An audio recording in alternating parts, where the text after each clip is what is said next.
শুভেচ্ছা, শুভেচ্ছা, শুভেচ্ছা। আজকে আপনাদের পড়ে শোনাব লেখক আকবর আলী খানের বই আজব ও জবর আজব অর্থনীতি বই থেকে। এখন শুনবেন অধ্যায় ৯, বিশ্বায়ন ও বাঙালি সত্তার অন্বেষা। একদিন বাঙালি ছিলাম রে। ১. উপক্রমণিকা। ২১ শতকের শুরুতে লন্ডনের টেলিগ্রাফ পত্রিকায় একজন অজ্ঞাতনামা ইংরেজ পত্র লেখেন। জার্মান গাড়িতে চড়ে আইরিশ শুঁড়িখানায় বেলজিয়াম বিয়ার পান। তারপর বাড়ি ফেরার পথে ভারতীয় ঝোল তরকারি বা তুর্কি কাবাব তুলে নিয়ে বাড়িতে গিয়ে সুইডিশ আসবাবে বসে জাপানি টিভিতে আমেরিকান অনুষ্ঠান দেখার। ব্রিটিশর সবচেয়ে বড় লক্ষণ কি? বিদেশি সব কিছু নিয়ে খুঁতখুত করা। পত্রলেখকের খেদ, বিদেশি সব কিছুর জন্য ইংরেজদের সহজাত অনীহা সত্ত্বেও ব্রিটেনের সর্বস্তরে বিদেশি প্রভাব ছড়িয়ে পড়ছে। এ ধরনের দুঃখ শুধু ইংরেজদের মধ্যে সীমাবদ্ধ নয়, এ ধরনের আক্ষেপ পৃথিবীর সর্বত্র দেখা যাচ্ছে। একই সময়ে বাংলাদেশের একটি জনপ্রিয় গানে শোনা যায়, তোমরা একতারা বাজাইও না, দোতারা বাজাইও না, একতারা বাজাইও না, ঢাক ঢোল বাজাইও না, গিটারের ব্যঙ্গ বাজাও রে, একতারা বাজাইলে মনে পইরা যায়, আমার একতারা বাজাইলে মনে পইরা যায়, একদিন বাঙালি ছিলাম রে, একদিন বাঙালি ছিলাম রে। আকস্মিকভাবে অভিভূত হয়ে বিশ্বায়ন সারা পৃথিবীতে ভাঙা করার খেলা শুরু করেছে, অথচ কেউই জানে না বিশ্বায়ন আমাদের কোথায় নিয়ে চলছে। সমাজতত্ত্ববিদ অ্যান্টনি ডিগেন্স যথার্থই লিখেছেন, আমরা একটি রূপান্তরের জগতে বাস করছি, যা আমাদের কর্মের ভুবনে সব কিছু প্রভাবিত করছে। ভালো হোক বা মন্দ হোক, আমাদের এমন এক বিশ্ব ব্যবস্থায় টেনে নেওয়া হচ্ছে যার সম্বন্ধে আমরা অনেক কিছু জানি না, অথচ যার প্রভাব আমরা স্পষ্টভাবে অনুভব করছি। আপাত দৃষ্টিতে মনে হবে কিছুই ঘটেনি, অথচ ভেতরে ভেতরে অনেক পরিবর্তন হয়েছে। পরিবার, রাষ্ট্র, ঐতিহ্য সবই রূপান্তরিত হচ্ছে, তবে সর্বত্র একই ধরনের সত্তার রূপান্তর ঘটছে না। স্থানভেদে রূপান্তরের প্রকৃতি ভিন্ন হয়। রূপান্তরের প্রক্রিয়া নির্ভর করে প্রধানত দুটি উপাদানের উপর। প্রথমত ভৌগোলিক ও ঐতিহাসিক পরিবেশ, যা জাতিসত্তার মূল কাঠামো গড়ে তোলে। দ্বিতীয়ত বাইরের অভিঘাত মোকাবেলায় ঐতিহাসিক প্রেক্ষিতে কী ধরনের কৌশল অবলম্বন করা হয়েছে। বর্তমান প্রবন্ধের মূল লক্ষ্য হল বাঙালি সত্তার বিবর্তনের প্রবণতাগুলি চিহ্নিত করা। নিবন্ধনটি 3টি খণ্ডে বিভক্ত। প্রথম খণ্ডে বাঙালির সত্তা নির্মাণে ভৌগোলিক ও ঐতিহাসিক পরিবেশের প্রভাব পর্যালোচনা করা হয়েছে। দ্বিতীয় খণ্ডে বাঙালিরা কিভাবে বাইরের অভিঘাত মোকাবেলা করছে তা সংক্ষেপে বিশ্লেষণ করা হয়েছে। শেষ খণ্ডে এই প্রবন্ধের মূল বক্তব্যগুলি তুলে ধরা হয়েছে। 2. বাঙালির সত্তা বিনির্মাণে ভৌগোলিক ও ঐতিহাসিক বাতাবরণ। মা বাবা যখন সন্তানের নাম রাখেন, তারা আশা করেন যে তাদের সন্তান তার নামের যথার্থতা প্রমাণ করবে। দেশের নামের সঙ্গেও কি একই ধরনের প্রত্যাশা জড়িয়ে থাকে? হয়তো থাকে। ডেভিড এস সন্স লিখেছেন, নামগুলি হচ্ছে সমাজ কি চায় তা উন্মোচনের একটি চাবি। নৃতত্ত্ববিদেরা তাই নামকরণকে মানুষের ইন্দ্রিয়ানুভূতি সুবিন্যস্তকরণের একটি প্রধান পদ্ধতিরূপে গণ্য করে থাকেন। দুর্ভাগ্যবশত বাংলাদেশের নাম কখন এবং কে রেখেছিলেন ইতিহাস তার হদিস দিতে পারে না। জাতি বা উপজাতি হিসেবে বঙ্গের উল্লেখ রয়েছে 600 থেকে 700 খ্রিস্টাব্দে লেখা ঐতয়ের আরণ্যকে। ভূখণ্ড হিসেবে বঙ্গের নাম পাওয়া যায় কৌটিল্যের অর্থশাস্ত্রে। তবে বাংলা নামের উৎপত্তি সম্পর্কে ইতিহাস কোনো আলোকপাত করতে পারেনি। ঐতিহাসিক উপাদানের অভাবে যে প্রশ্নের জবাব ঐতিহাসিকেরা দিতে পারেননি তার সমাধান করার চেষ্টা করা হয়েছে ভাষাভিত্তিক বিশ্লেষণে। এক্ষেত্রে দুই ধরনের মতবাদ দেখা যায়। কেউ কেউ ইঙ্গিত দিচ্ছেন বঙ্গ শব্দটি গঙ্গা শব্দের অপভ্রংশ হতে পারে। গঙ্গা বৌধিত ভূমিখণ্ড হচ্ছে বঙ্গভূমি। তবে এ মতবাদের দুটো দুর্বলতা রয়েছে। প্রথমত, গঙ্গা শব্দটি বঙ্গ শব্দটির চেয়ে অনেক বেশি পরিচিত। ধর্মীয় দৃষ্টিকোণ থেকে গঙ্গা আবহমান কাল ধরে পবিত্রতায় অভিষিক্ত। বঙ্গ নামের সঙ্গে গঙ্গার সম্পর্ক থাকলে প্রাচীন ধর্মগুলিতে অবশ্যই তা জোর দিয়ে বলা হতো। এ ধরনের কোনো প্রমাণ দেখা যাচ্ছে না। পক্ষান্তরে হিন্দু ধর্মগুলি বাংলা অঞ্চলের অধিবাসীদের দস্যু হিসেবে চিহ্নিত করেছে। দ্বিতীয়ত, গঙ্গা অববাহিকা শুধু বাংলা অঞ্চলেই সীমাবদ্ধ নয়। বিহার ও উত্তরপ্রদেশে গঙ্গার তীরে রয়েছে অনেক পবিত্র তীর্থস্থান। বঙ্গ ও গঙ্গা শব্দ দুটির সম্পর্ক তাই অতিরঞ্জিত করা ঠিক হবে না। দ্বিতীয় মতবাদ হল বঙ্গ শব্দটির উৎপত্তি তিব্বতী ভাষা থেকে।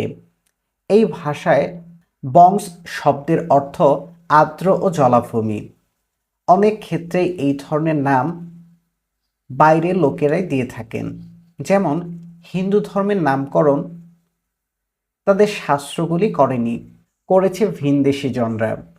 সিন্ধু নদের দেশের মানুষদের ধর্মের নাম দেওয়া হয় হিন্দু।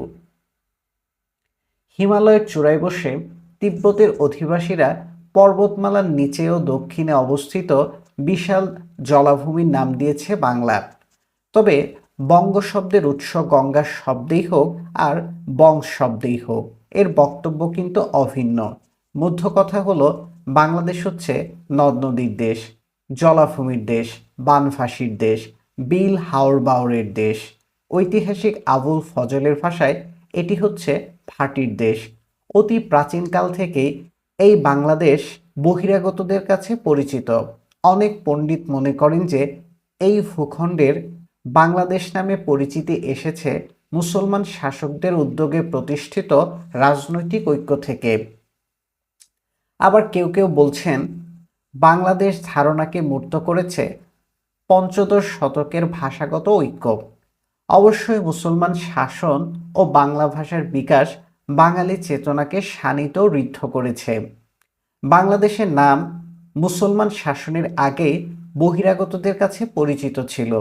দক্ষিণ ভারতের রাজা রাজেন্দ্র চোল বাংলাদেশে সামরিক অভিযান পরিচালনা করেছিলেন।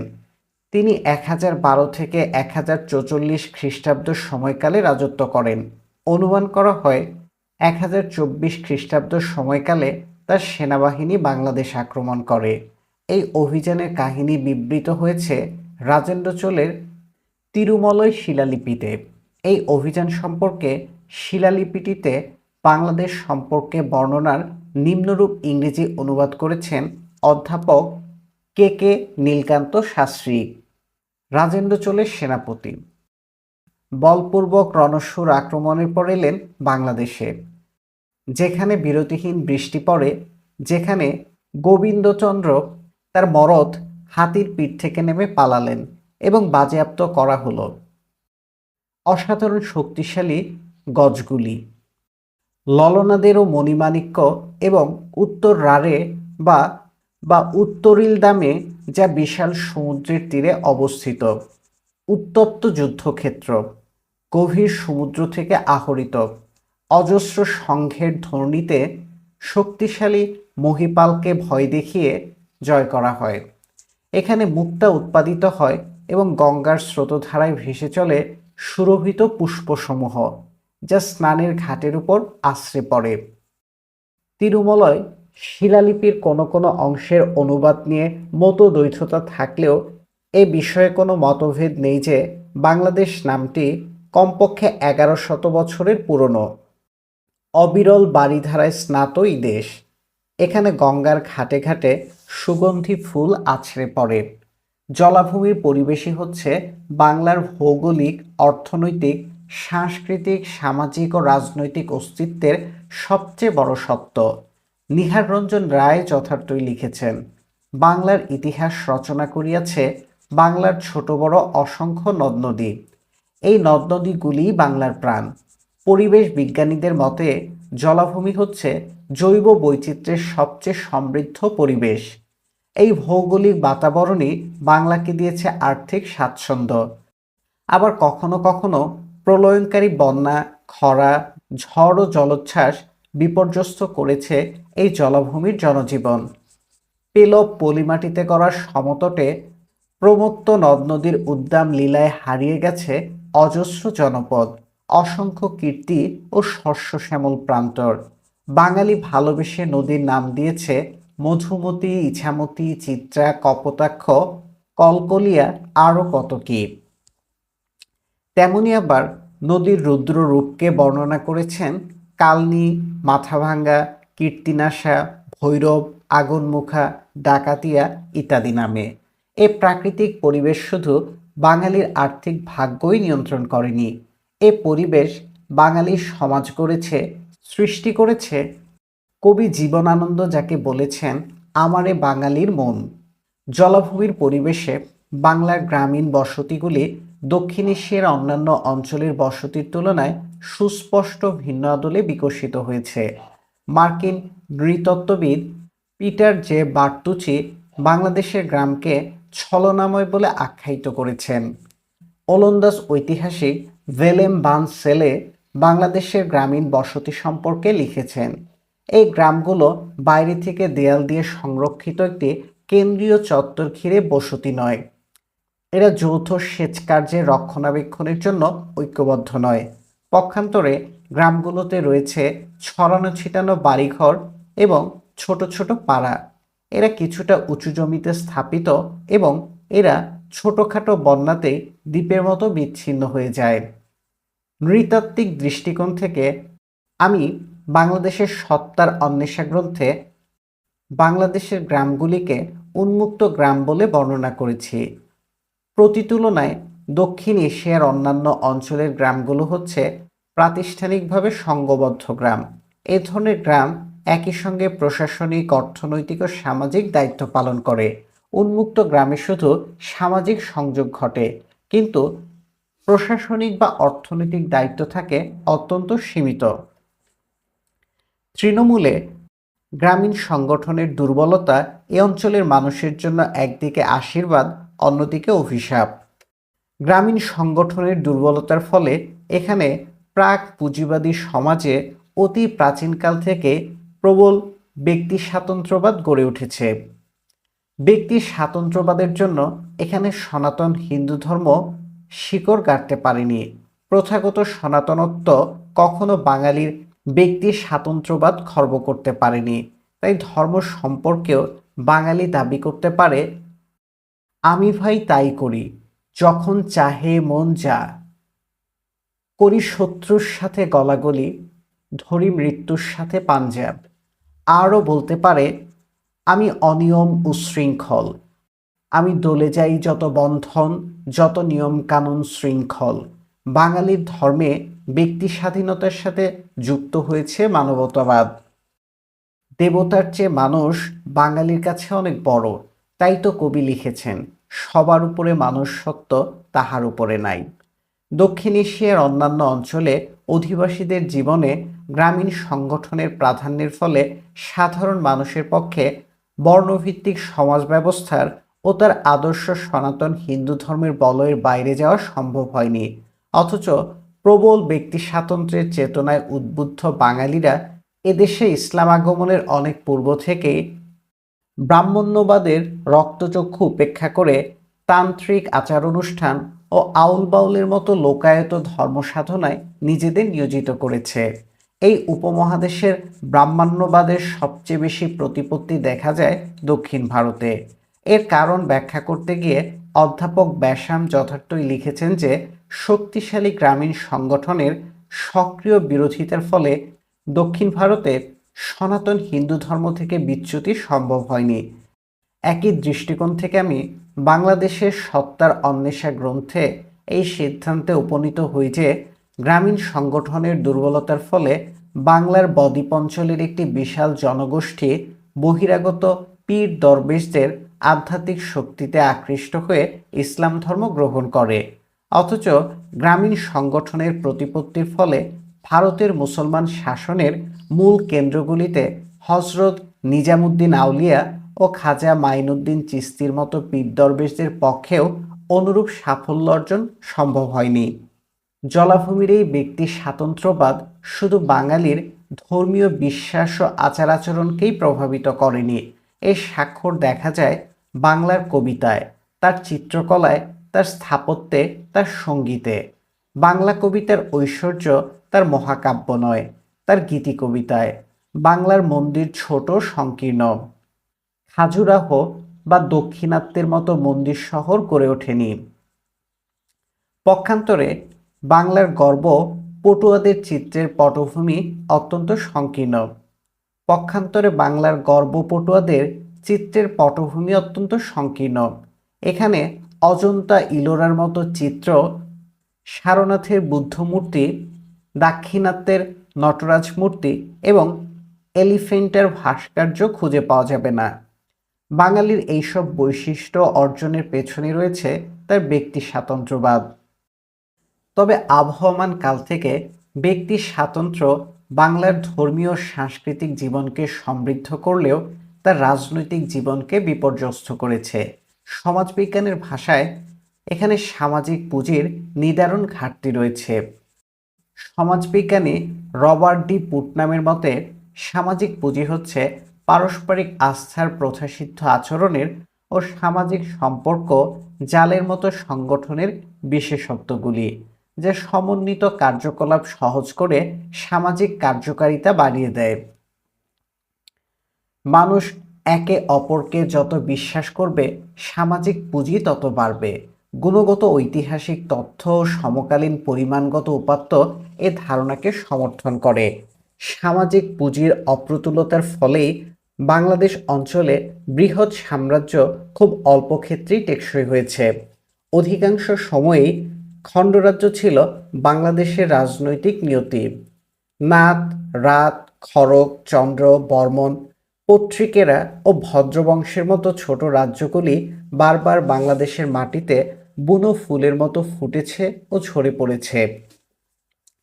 বাংলায় বারবার মৎস্যন্যায়ের মতো রাজনৈতিক অস্থিতিশীলতা দেখা দিয়েছে। মোগল ঐতিহাসিক আবুল ফজল বাংলাকে বুলঘকখানা বা দাঙ্গা-হাঙ্গামার ঘর বলে আখ্যায়িত করেছেন।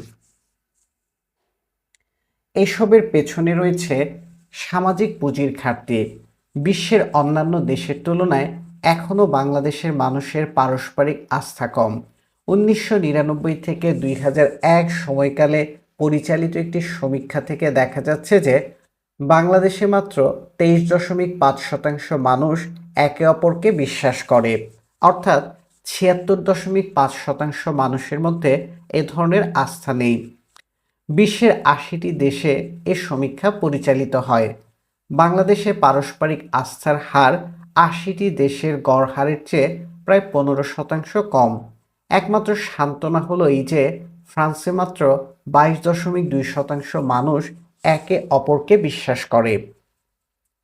ফ্রান্স দীর্ঘদিন ধরে এই পারস্পরিক আস্থা ও বিশ্বাসের ঘাটতির মাসুল দিয়েছে। ফ্রান্সের অধিবাসীদের মতো বাংলাদেশের মানুষেরাও সৃজনশীল, তবে একে অপরের থেকে বিচ্ছিন্ন, উৎকেন্দ্রিক ও অগোছালো।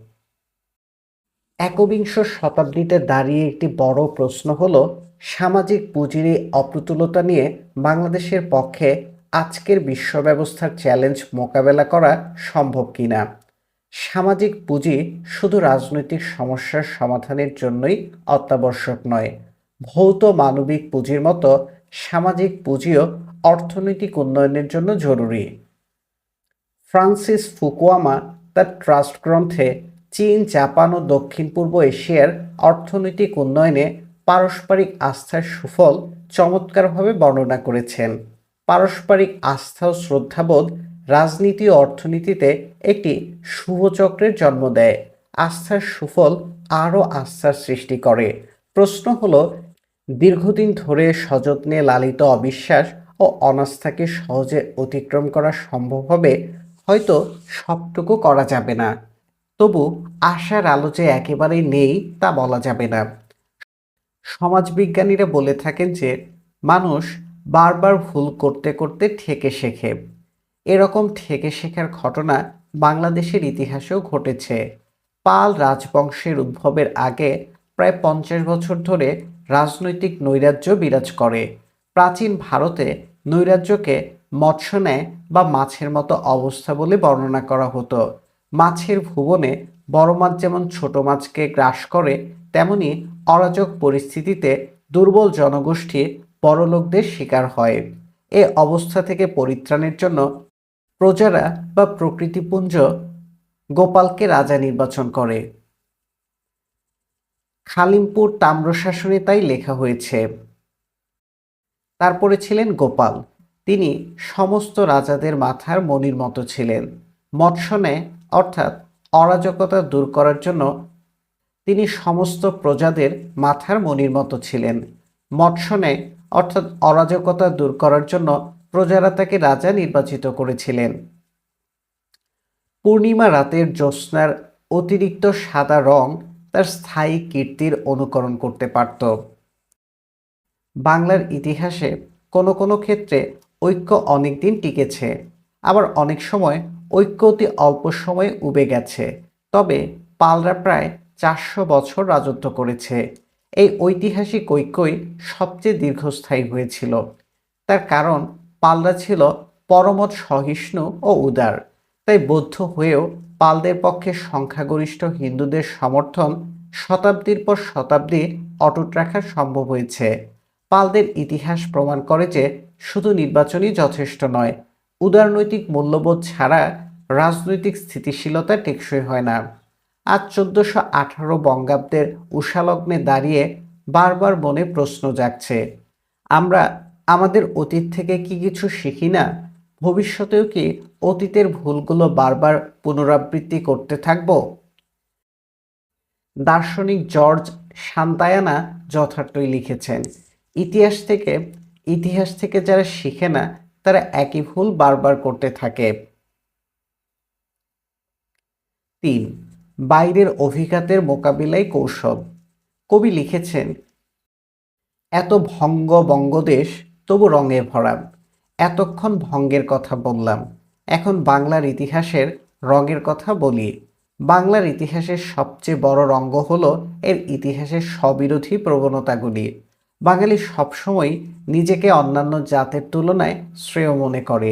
এই অভিব্যক্তির প্রকাশ দেখা যায় 19বিংশ শতাব্দীতে, যখন বাঙালিরা দাবি করত, what Bengal things today the rest of India things tomorrow.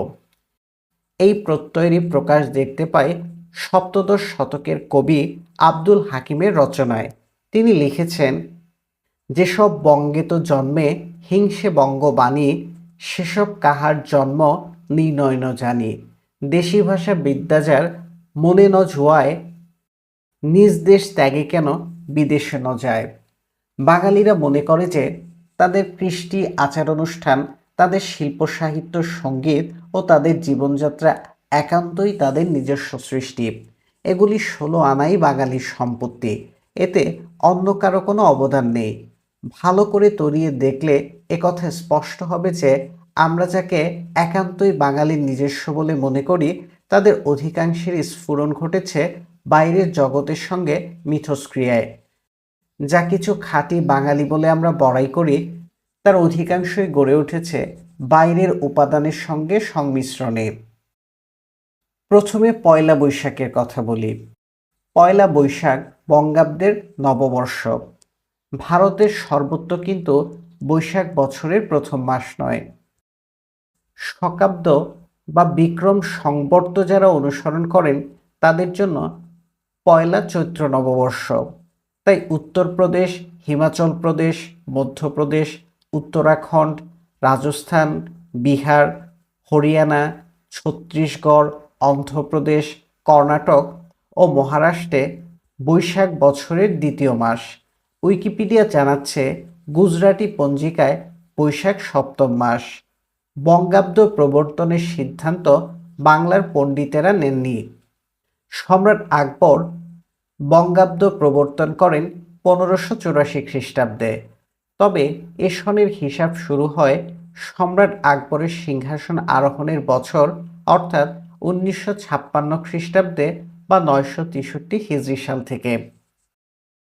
কেননা এই সনকে ভিত্তি করেই সম্রাটের সম্মানে চালু হয়েছিল তারিখে ইলাহি, সম্রাটের সন।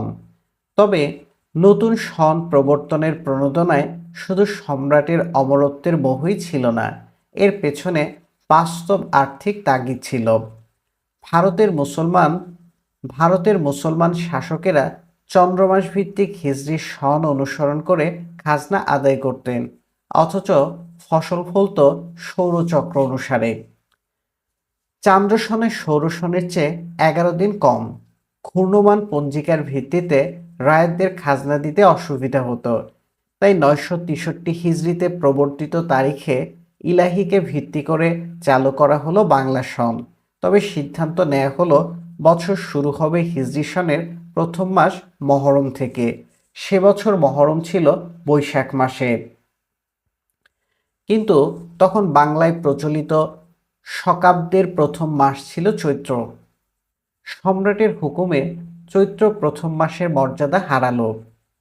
উপরন্তু বাংলা সনের ভিত্তি 16 বছর হতে প্রতি 33 বছর পর বাংলা সন হিজরি সনের 1 বছর পেছনে পড়তে থাকে।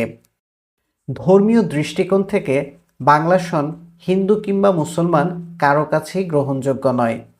হিজরি পঞ্জিকায় কোনো পরিবর্তন মুমিন মুসলমানদের জন্য বেদাত। পৌত্তলিক সৌর সনদও অগ্রহণীয়। আর তারিখে ইলাহির প্রবর্তক সেরেকের দোষে দুষ্ট। অন্যদিকে সনাতনপন্থী হিন্দুদের পক্ষে জবনদের পত্রিকা মেনে নিয়ে চৈত্রের পরিবর্তে মহরম মাসের অনুকরণে বৈশাখকে বছরের প্রথম মাস হিসেবে মেনে নেওয়া অনাচার। তবু বাংলা সন টিকে গেল। বাঙালি কবি সযত্নে বৈশাখকে আবাহন করলেন, এসো হে বৈশাখ এসো এসো। এ সন হিন্দুরও নয়, মুসলমানেরও নয়। এই পঞ্জিকা উভয়ের ঐতিহ্য ও বিশ্বাসের মিশেল। এর সবচেয়ে বড় কৃতিত্ব হলো এটি বাঙালির প্রয়োজন মিটিয়েছে। তাই এটি স্বদেশী না বিদেশি তা নিয়ে বাঙালি মাথা ঘামায়নি। পরস্পর বিরোধী শক্তির সমন্বয় সাধনায় বাঙালির সর্বশ্রেষ্ঠ কীর্তি হল বাংলা ভাষা। জন্ম লগ্নেই এ ভাষার ত্রুটি চেপে ধরেছে সমাজপতি ও ধর্মীয় নেতারা। হিন্দু ব্রাহ্মণরা বিশ্বাস করতেন যে সংস্কৃত হচ্ছে দেবতাদের পবিত্র ভাষা। সাধারণ মানুষের মুখের ভাষায় বাংলা কলুষিত। এ ভাষায় ধর্মের পবিত্র বাণী চর্চা নিষিদ্ধ। শাস্ত্রকারের বিধান দিলেন, রামায়ণ এবং অষ্টাদশ পুরাণের কথা কেউ বাংলায় শুনলে রৌরব নরকে যেতে হবে। অন্যদিকে মুসলমান আলেমোলামারা ফতোয়া দিলেন যে কোরআন হাদিসের পবিত্র বাণী বাংলা ভাষায় চর্চা করলে নির্ঘাত দোজখে যেতে হবে। সপ্তদশ শতকের কবি শেখ মুতালিব তাই লিখেছেন, মুসলমানি শাস্ত্র কথা বাংলা করিলু, বহু পাপ হইল মোর নিশ্চয় জানিলু। কিন্তু ব্রাহ্মণ ও ওলামাদের বাধা টেকেনি। মুসলমান সুলতানদের পৃষ্ঠপোষকতায় হিন্দু ধর্মগুলি বাংলায় অনুদিত হল। আলেমদের ফতোয়া অগ্রাহ্য করে মুসলমানদের ধর্মীয় গ্রন্থগুলি বাংলায় ভাষান্তরিত হল। হিন্দু মুসলমানের প্রাণের ভাষা হিসেবে বাংলা আত্মপ্রকাশ করল। সংস্কৃতি ও পালি শব্দভাণ্ডারের সঙ্গে আরবি, ফার্সি, উর্দু, হিন্দি শব্দ যোগ করে এর জয়যাত্রা শুরু। পরবর্তীকালে 7 সমুদ্র 13 নদী দূরের দেশের ইংরেজি, ফরাসি ও পর্তুগিজ ভাষা একে আরও ঋদ্ধ করল। সমন্বয় সংমিশ্রণের মাধ্যমে বাংলা বিশ্বের অন্যতম শ্রেষ্ঠ ভাষার মর্যাদা অর্জন করল। বাঙালিদের আরেকটি গর্বের বিষয় হলো তাদের রন্ধন প্রণালী। আমাদের অনেকের মধ্যে একটি ভুল ধারণা রয়েছে যে বাঙালির রন্ধনশৈলী আবহমান কাল থেকে গড়ে উঠেছে। এ ধারণা মোটেও সঠিক নয়। আজকের বাঙালির রান্নার প্রধান উপকরণ হচ্ছে মরিচ। মরিচকে 2 ভাগে ভাগ করা যায়। 1. লঙ্কা মরিচ ও গোলমরিচ। লঙ্কা বা লাল মরিচ আমেরিকা থেকে ভারত ও এশিয়ার পুরনো ভুবনে আসে। আবুল ফজলের আইনি আকবরী থেকে দেখা যাচ্ছে যে সম্রাট আকবরের জন্য যে রান্না হতো তাতে লাল মরিচ ব্যবহার করা হতো না, কেননা লাল মরিচ তখনও ভারতে পৌঁছায়নি। সম্রাট আকবরের জন্য গোলমরিচ দিয়ে শাক রান্না হতো। ভেবে দেখুন, পোড়া লাল মরিচ দিয়ে সম্রাটকে যদি একবেলা শাক খাওয়ানো যেত, তাতে কত বড় ইনাম পাওয়া সম্ভব ছিল। চিন্তা করে দেখুন, সোনার বাংলায় আমাদের পূর্বপুরুষেরা গোলমরিচযুক্ত বা মরিচবিহীন রান্না মাছ সারা জীবন গলধঃকরণ করেছেন। গোলাম মুর্শিদ জানাচ্ছেন, 17 শতকের আগে লঙ্কা মরিচের প্রচলন বঙ্গদেশে বা ভারতবর্ষে হয়নি। আলু, টমেটো, ফুলকপি, বাঁধাকপি এখন হেসেলে গড়াগড়ি খাচ্ছে, অথচ এরা গত কয়েক শতাব্দী ধরে বাইরে থেকে এসেছে। বাঙালির প্রিয় রসগোল্লার আত্মপ্রকাশ ঘটেছে 19 শতকে। কেউ কেউ বলেন রসগোল্লা পর্তুগিজদের অবদান, আবার কেউ কেউ বলেন রসগোল্লা এসেছে উড়িষ্যা থেকে। তবে রসগোল্লা বঙ্গজ এ দাবি এখন পর্যন্ত কেউ করছেন না। মিনিকেট চালের ভাতের সঙ্গে ফুলকপির ভাজি আর টমেটো সহযোগে তেলাপিয়া মাছের ঝাল ঝোল খেয়ে ঢেকুর তুলে কোনো বাঙালি যদি মনে করেন যে তার খাদ্য চিরায়ত বাঙালি ঐতিহ্যের অঙ্গ, তবে সে ভুল করবে। কালের বিবর্তনে বাঙালির রান্না বিভিন্ন দেশের উপাদান নিয়ে মুখরোচক হয়ে উঠেছে, এতে আতঙ্কের কোনো কারণ নেই। এবার পোশাকের কথা বলি। বাঙালি বুদ্ধিজীবীদের সবচেয়ে পছন্দের পোশাক হলো পাঞ্জাবি। নাম থেকেই বোঝা যায় এতে বাঙালিত্ব নেই। আসার কথা, বাঙালি মেয়েদের অনেকেই এখনও শাড়ি পরেন, তবে এ শাড়ি আবহমান বাংলার শাড়ি নয়। বাংলার চিরাচরিত শাড়ি সম্পর্কে সত্যেন্দ্রনাথ ঠাকুর ঠিকই লিখেছেন, আমাদের স্ত্রীলোকেরা যে কাপড় পরে তাহা না পরিলেও হয়। পেটিকোট এবং ব্লাউজবিহীন একমাত্র শাড়ি সর্বস্ব পোশাক সম্পর্কে বলা হতো 10 হাত কাপড়ের স্ত্রীলোক লেংটো। এ অবস্থা থেকে বাঙালি রমণীদের উদ্ধার করেন রবীন্দ্রনাথ ঠাকুরের বৌদি ও সত্যেন্দ্রনাথ ঠাকুরের স্ত্রী জ্ঞানদান নন্দিনী দেবী। তিনি মহারাষ্ট্র, গুজরাটের পার্সি মহিলাদের কাছে বিলাতি ধাঁচে ব্লাউজ, পেটিকোট সহ পশ্চিম ভারতীয় কায়দায় শাড়ি পরা রপ্ত করেন। সভ্যভাবে শাড়ি পরার কায়দা প্রবর্তন করে তিনি বঙ্গ ললনাদের আব্রু রক্ষা করেন। কাজে আজকের শাড়িও বাঙালির একান্ত নিজস্ব পোশাক নয়। 4. উপসংহার। সাহিত্য থেকে সঙ্গীত, দর্শন থেকে চিত্রকলা, সর্বত্র বাঙালি দেশজের সঙ্গে বহিরাগত উপাদানের সমন্বয়ে সাধনা করছে। সমাজতত্ত্ববিদ বিনয় সরকার বলেছেন, এক হিসেবে আধুনিক বাংলা সাহিত্য আগাগোড়া প্রায় সবই পাশ্চাত্য সাহিত্যের নকল। যেখানে নকল দেখা যায় না সেখানে আছে প্রভাব। বিনয় সরকারের এই উক্তিতে অবশ্যই অতিরঞ্জন রয়েছে, তবু এই মূল্যায়নকে একেবারে মিথ্যা বলে উড়িয়ে দেওয়া সম্ভব নয়। তবে দেশজ উপাদানের সঙ্গে বাইরের প্রভাবের সমন্বয় শুধু শিল্প, সাহিত্য বা দৈনন্দিন কর্মকাণ্ডে সীমাবদ্ধ নয়। এ ধরনের সমন্বয় সঙ্গীতের ক্ষেত্রেও স্পষ্ট। বেহালা, হারমোনিয়ামের মতো বাদ্যযন্ত্র পশ্চিম থেকে এসেছে। অনেক গানে, বিশেষ করে কোনো কোনো রবীন্দ্রসঙ্গীতে পাশ্চাত্য সঙ্গীতের অনুসরণ শোনা যায়। রবীন্দ্রসঙ্গীতের ওপর বিলাতি গানের প্রভাব বিশ্লেষণ করতে গিয়ে মুর্শিদ যথার্থই লিখেছেন, বিলাতে তিনি যে ফোক সং শুনেছিলেন এবং শিখেছিলেন সেসব গান হলো কথা প্রধান, সুরে সুরে অনেক কথা বলে যাওয়ার মতো। বাংলায় কীর্তন ও বাউল গান ছাড়া এ ধরনের কথা প্রধান গান ছিল না। বাংলা গানে সুরকথাকে ছাপিয়ে যেত। রবীন্দ্রনাথ বিলেতি আদর্শে উদ্বুদ্ধ হয়ে কথা প্রধান গান লিখলেন। বাংলা ভাষায় বিদেশি শব্দের অবদান সুবিদিত, তবে বাঙালি লেখকেরা তাদের গুরু ভারতচন্দ্রের মান রেখেছেন। তারা বিদেশি শব্দ ব্যবহার করে তাদের লেখাকে অনেক রসালো করেছেন এবং প্রসাদগুণ বাড়িয়ে দিয়েছেন। এ ধরনের সৃজনশীল আত্মীকরণের অজস্র উদাহরণ বাঙালি জীবনের সব ক্ষেত্র থেকেই দেয়া যেতে পারে। বাঙালি কূপমণ্ডক নয়। বাঙালিরা তাদের মনের বাতায়ন কখনো বন্ধ রাখেনি। ঐতিহাসিক পশ্চাৎমুখী ভবিষ্যদ্রষ্টা বা আ প্রফেট লুকিং ব্যাকওয়ার্ডস রূপে বর্ণনা করা হয়ে থাকে।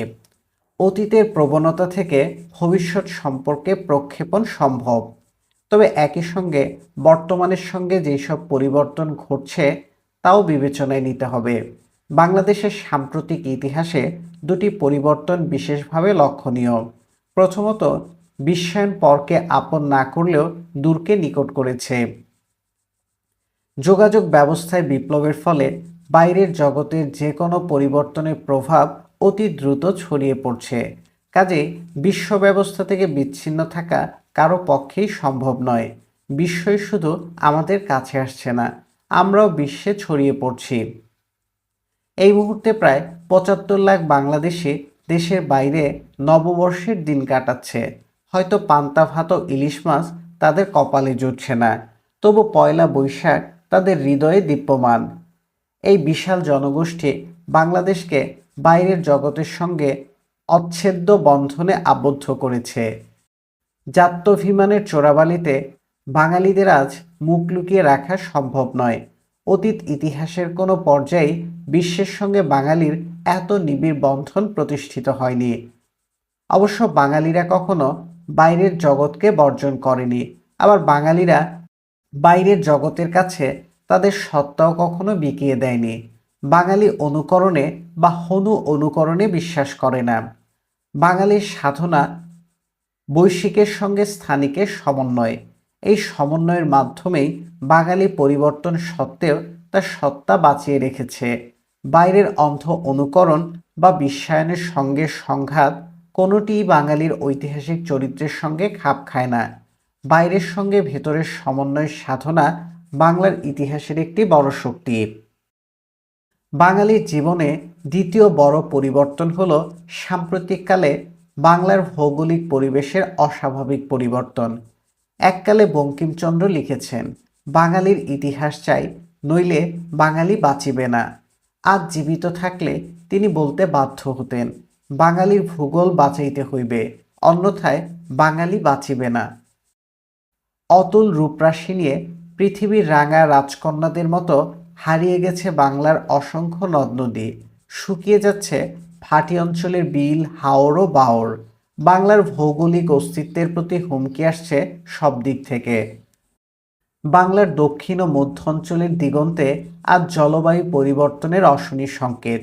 উত্তর, পূর্ব ও পশ্চিমে নদীর প্রাকৃতিক প্রবাহ বারবার অবরুদ্ধ হচ্ছে। অববাহিকার উজানে চলছে স্পর্শকাতর বনাঞ্চল ধ্বংসের দক্ষযজ্ঞ। এহেন অতি নাজুক ৫৫,০০০ বর্গমাইলে ১৬ কোটির বেশি মানুষের মৌলিক চাহিদা মেটাতে হবে।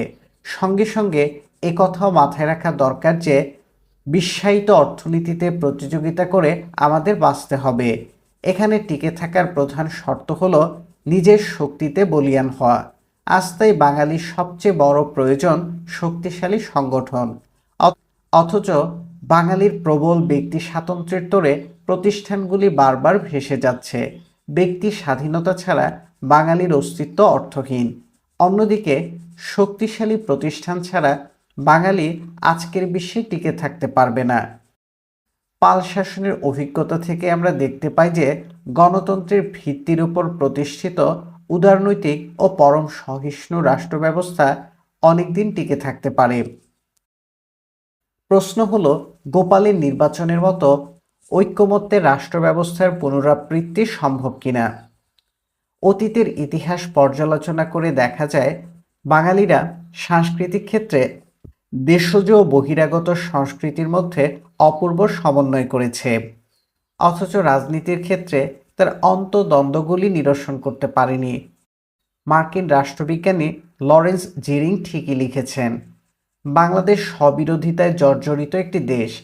এই স্ববিরোধিতার সবচেয়ে বড় দ্বন্দ্বটি চলছে ব্যক্তি স্বাতন্ত্র্যবাদ ও প্রতিষ্ঠানের মধ্যে, ব্যক্তি স্বার্থের সঙ্গে গোষ্ঠী স্বার্থের এবং ঐক্যের সঙ্গে বিভক্তির।